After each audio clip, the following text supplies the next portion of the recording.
Well, today we're in chapter 32, and we're going to learn the infinitive. If you can get this, you're pretty much home free. Wow, slight overstatement, but you're a good way there. All right, what's an infinitive? Well, an infinitive is a verbal noun. A participle is a verbal adjective. The infinitive is a verbal noun. In other words, however you form an infinitive and however you're going to translate an infinitive, you need to remember first and foremost that it is performing a substantival function. It's a verbal noun. And so in English we would say, to study is my highest aspiration. Well, we'll just pretend it is. To study is an infinitive. You form an infinitive in English by taking a verb and putting the word to in front of it. But you can see in this sentence that to study, there's your infinitive, is performing what function in the sentence? It's a subject, isn't it? If you were to say, I began to sweat when the teacher walked by. To sweat is another substantival function. It's completing the idea of the verb, isn't it? I began what? Well, I began to sweat. My favorite hobby is to eat. To eat is performing what function in the sentence? It's a predicate nominative, isn't it? So an infinitive, what we form in English with to and the verb, is performing basic substantival functions. When we get into Greek, same thing. Infinitives are verbal nouns. They are indeclinable. Yay! No case, no number. Now sometimes there's an article attached to an infinitive, and when there is, it's always neuter. Now that's not always the case, but when there is an article, the infinitive is viewed as a neuter construction. But basically it's indeclinable. And the normal way to translate them in Greek is simply to say to and the verb. Now we're going to have to fine-tune that a bit, but for the most part, when you see an infinitive, you'll say to and then take the meaning of the verb and stick it after it. So it's not that hard for the most part. But we're outside of the indicative verbal system, so guess what went bye-bye? No time at all. The only significance is aspect. And there's three infinitives because there's three aspects. So the infinitive that's built on the present tense stem is going to be indicating a continuous action. The infinitive built on the aorist tense stem is indicating an undefined action. And the infinitive built on the perfect tense stem is indicating a completed action. Now what you're going to find is that it's almost impossible to bring the present tense nuance, the continuous aspect, into English. Very rarely is this done, but that's why we have preachers. I have tried and tried and tried to find a way to simplify infinitives. In other words, to not have you simply to memorize things. I can't find it. Maybe someday someone will come up with one. But this is one of the few paradigms that you're simply going to have to learn.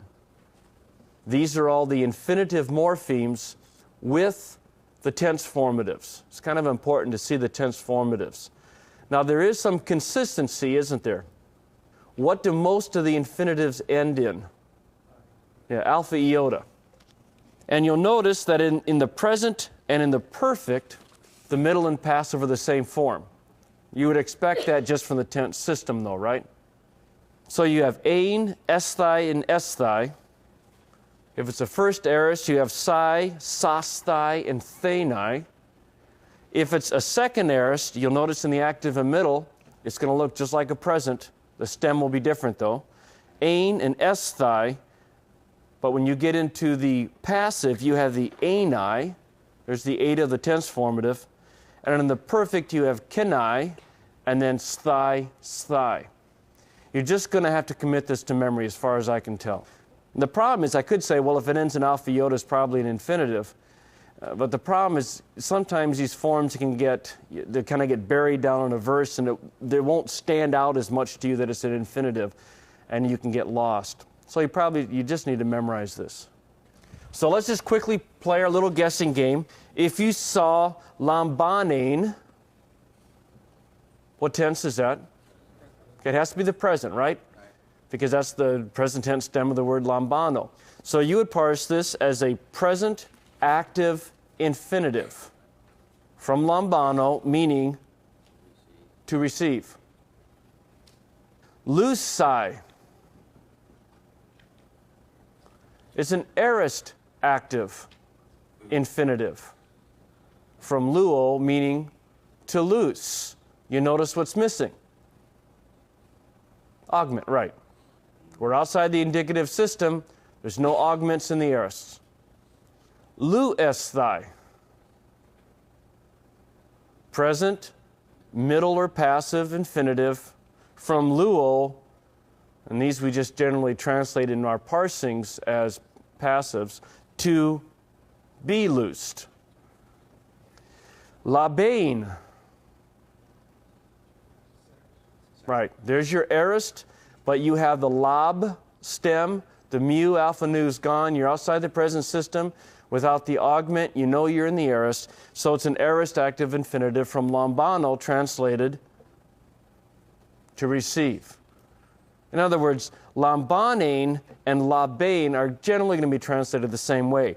I mean, if you want to distinguish the present, you can do it something like to continue to receive, which is what it means. That's just horrid English. Leleukenai, perfect active infinitive from luo, to have loosed. It's pretty straightforward. Once you know your endings, now that you're used to putting verbs together, it'll make pretty good sense. Just real quickly so you can actually see the endings hooked on the paradigmatic forms. The present infinitive, luein, luesthai, and luesthai. The aorist infinitive. In the active, it's the first aorist stem, it's lusai. If it's a second aorist stem, it's labain. In the middle, lusasthai, labesthai.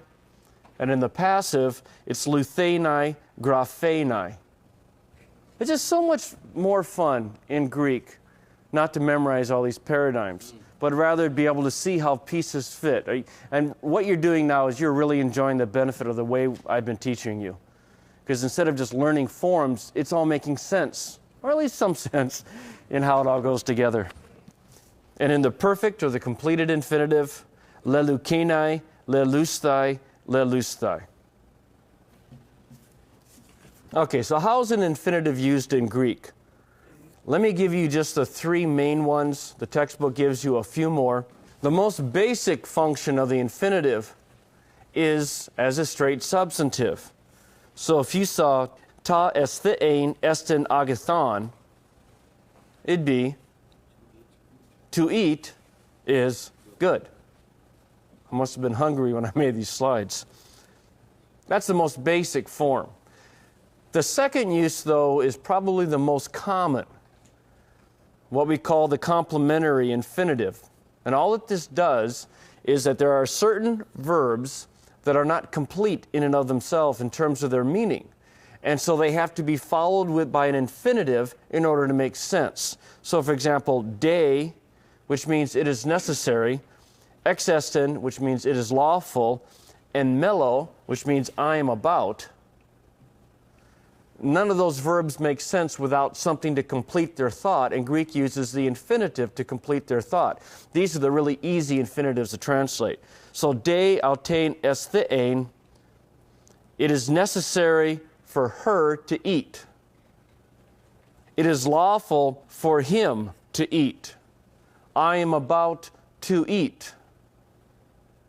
Okay, you see how the infinitive, it's just natural to use the infinitive in Greek and in English in this case. The third use is called the articular use of the infinitive, and this is the one that might cause a little bit of problem if you don't recognize what's going on. Actually, it's not the articular use, it's the articular with a preposition. Here's what happens. When you have one of these 6 constructions where you have a preposition and your definite article, which will be neuter, and an infinitive, and normally a word in the accusative. Okay, that's the construction right there. This is a special kind of idiom in Greek, and it kind of defies some of the rules you're used to. And so on your vocabulary cards, you need to make 6 separate vocabulary cards for these 6 constructions. That's how important it is to recognize these. Here's what's happening. When you have, for example, dia, normally dia with the accusative is on account of. That's not what it means in this construction. When you have dia followed by the articular infinitive, it means because. Now here's the other kind of interesting twist. See auton in the accusative? That's acting as if it were the subject of the infinitive. So if you saw dia ta blepen auton, you would translate it because he sees. In other words, this is an idiom. We don't have the same construction in English, and so you have to flex a bit in the translation. So dia with the articular infinitive means because, and the word in the accusative is acting as a subject of the infinitive, and so it's because he sees. Eis ta blepen auton, eis with the articular infinitive means in order that he sees. Pros also means in order that with the articular infinitive, in order that he sees. You can see the problem, can't you?